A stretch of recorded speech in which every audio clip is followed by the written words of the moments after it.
We have a 1959 Porsche Master.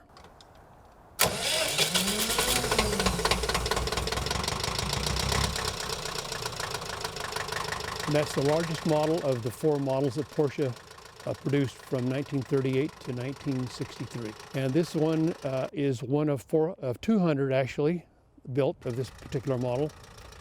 This is a 408, and we're estimating that there might be about 17 of these left.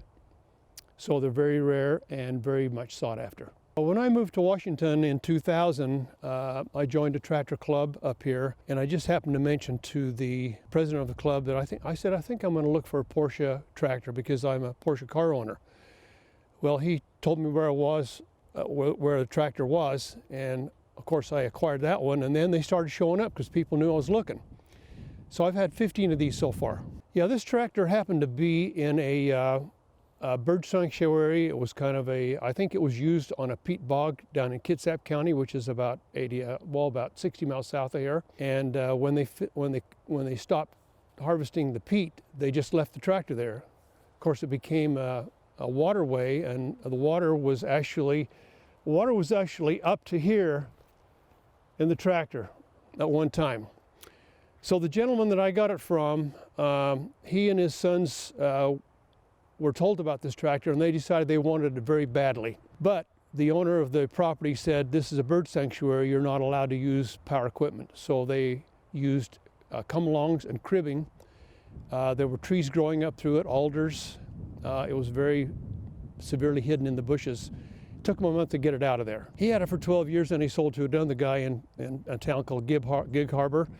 And then I acquired it, and this tractor was sent to South Dakota and was restored by a guy named Doug Gantvoort, who was a Porsche tractor aficionado.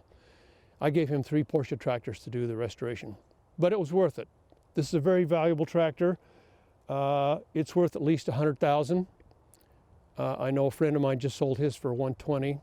Well, some of the European tractors, Porsche as well as the Lamborghini, they're air-cooled diesels. They're not water-cooled. So as long as you keep the cylinders clean, they never overheat. They're very unique. Porsche was way ahead of a lot of the American tractors. They were a little pricier than the American tractors.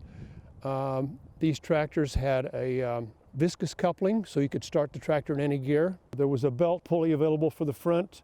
The 3-cylinder tractors had 4 PTOs. As you can notice, these tractors, they don't have a pan. All the cylinders and rods are accessed through these ports on the side.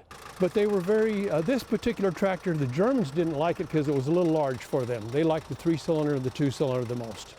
On the double seats, there's a gentleman in Austria who has a Porsche tractor museum, and his Master had 2 seats on it. So I bought one Porsche tractor that was a parts tractor.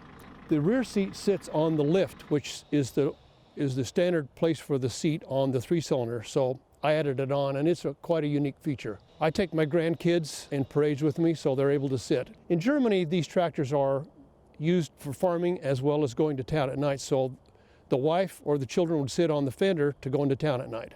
It's just fun to be the unique tractor owner that has something that nobody else has, and I really enjoy that. We have an exotic car show here in Redmond every summer, and the guys that run that show always ask me to bring this tractor and the Lamborghini as well to the car shows, especially on specialty days, whether it's either German Day or Italian Day.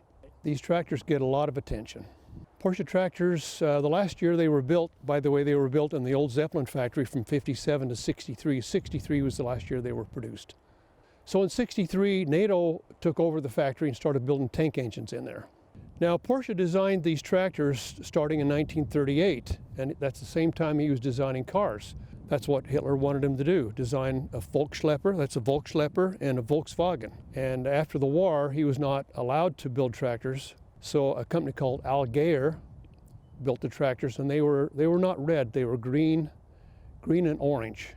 And they were built up until 1957 when Mannesmann took over, started building them. They reverted back to the original color, which was red with the cream-colored wheels. So 1,000 tractors were brought into North America in the late 50s. 300 went to Canada and 700 to the United States. The importer was in Easton, Pennsylvania. But there was a dealer here in Seattle Isaacson Steel, and he was the dealer.